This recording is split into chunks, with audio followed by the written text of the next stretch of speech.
The house is quiet in a way that only a place you've left behind can be. You're standing in the living room, the one with the vaulted ceilings you and Elena argued about for 3 months during the build, running a fingertip along the edge of the mantelpiece.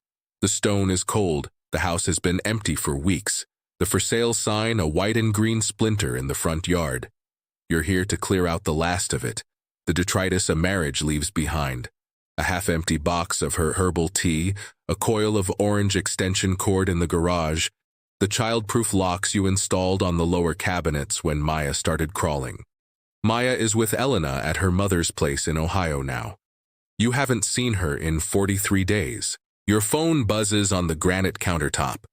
You don't recognize the number, but the area code is local, so you answer. A voice, flat and unhurried, asks if you are Captain David Miller. You say you are. The voice tells you there is a man waiting for you at a hangar at the north end of the regional airport. It tells you to come alone. The line goes dead. You stand there, the phone warm in your hand. Your first instinct, the muscle memory of a decade in the military and another 5 flying cargo into places the State Department said not to go, is to ignore it, to call the police, to go back to boxing up tea bags. But the voice knew your name. It knew your rank.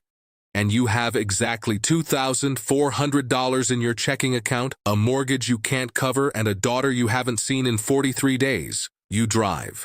The hangar is a corrugated steel behemoth at the edge of the tarmac, away from the main terminal. The door is rolled up just enough for a man to duck under. You do. Inside, the air smells of hydraulic fluid and jet fuel. A Gulfstream G550 sits in the dim light, its skin gleaming like a shark's flank.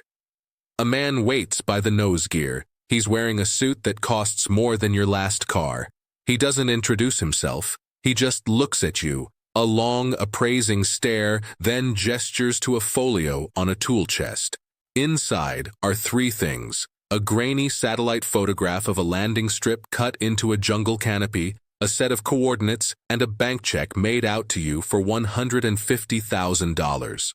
He tells you the flight leaves in 6 hours. He tells you the passenger is a man who needs to move between countries where extradition treaties do not exist. He tells you that you will fly him and his associates, and you will ask no questions. If you accept, you take the folio. If you decline, you walk out. And this conversation never happened. You look at the check. You think about the for sale sign. You think about Maya's face when you left, how she didn't understand why Daddy was putting his bags in the car. You take the folio.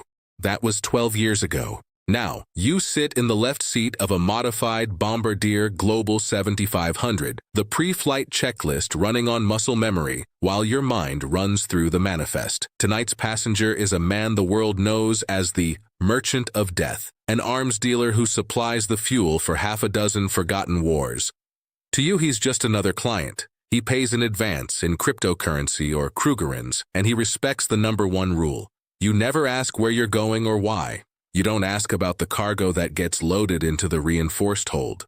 You don't ask about the associates who sit in the cabin, men with dead eyes and earpieces who never touch the in-flight nuts. You file flight plans that lead to nowhere, changing course over international waters, dropping below radar coverage, becoming a ghost. The world you navigate isn't on any aviation chart. It's a lattice of risk and reward, of unspoken understandings. You know which air traffic controllers in which countries can be relied upon to look the other way for the right price. You know the fuel stops where the customs officials are paid a monthly retainer to stay in their offices. You know the runways. Oh, the runways. You've put this 100,000-pound machine down on strips of compacted dirt in the Darien Gap, so short you had to stand on the brakes and reverse thrusters before the jungle swallowed you whole. You've landed on salt flats in Botswana at dawn. The plane's shadow the only other living thing for miles. You've touched down on a highway in eastern Ukraine, under blackout conditions, guided only by the headlights of a waiting convoy. The money is obscene. You've paid off the house, the one you didn't sell, and bought the one next to it, then sold them both. You have accounts in jurisdictions that don't share information. You could walk away. You tell yourself that every time.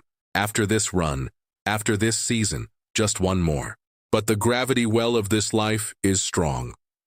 You're not just a pilot anymore. You're a gatekeeper. You've become the logistical arm for men whose names are synonyms for terror. You flew the cartel financier to his daughter's wedding in Argentina, the jet filled with flowers and armed men. You transported the warlord to peace talks he had no intention of honoring, using the ceasefire as cover to resupply his militia on the return leg. You once spent 14 hours on the tarmac in Minsk, engines running, while your passenger, a man with a $25 million bounty from the ICC, conducted a three-way arms deal via satellite phone from your cabin. The deal's success or failure potentially shifting the balance of power in a conflict you only vaguely understood. The decisions compound. They layer upon each other like strata in rock. Early on, a man from a private intelligence firm approached you in a bar in Dubai. He bought you a drink, showed you a file on your current passenger. It detailed, with sickening specificity, where the weapons you were about to transport would end up. The villages they would level. The schoolyards they would crater. He wasn't asking you to become an informant, not exactly. He just wanted you to think. He wanted the moral weight to land on your shoulders. You drank your scotch, looked at the photographs of children you didn't know, and then you got up and flew the plane. You told yourself the weapons would get there anyway. You told yourself your passenger would just find another pilot. You told yourself you were a facilitator, not a participant. You've been telling yourself that for a decade. Tonight's flight plan is a piece of origami. Departure from an airstrip outside Ulaanbaatar, filed for Manaus, Brazil. But somewhere over the Bering Sea, you'll alter course, dipping south into international airspace, rooting for a rendezvous point off the coast of Venezuela. There, you'll descend to 500 feet, slow to near stall speed, and a specially equipped C-130 will slide in underneath you. Cargo doors will open, and the transfer will happen in the dark. Two aircraft kissing at 200 knots. Your passengers will stay on board. The cargo will be exchanged. Then you climb, file a new route, and continue to a private field in Suriname as if nothing happened. It's a ballet of immense technical precision and catastrophic illegality. As you guide the massive jet away from the terminal, the weight of the machine and the weight of your life pressing you back into the seat, you glance into the cabin through the open cockpit door. The merchant is reading a newspaper, his glasses perched on his nose. He looks like a grandfather on his way to a golf resort. He looks up, catches your eye, and gives you a small, almost imperceptible nod. You nod back. It's a gesture of professional respect. He knows you're the best. He knows you'll get him there. He knows you'll keep his secrets. He doesn't know about the other thing. He doesn't know about the second phone you carry, the one with the single encrypted contact, the one the man from Dubai gave you, years later after you finally said yes. You don't transmit. You barely receive.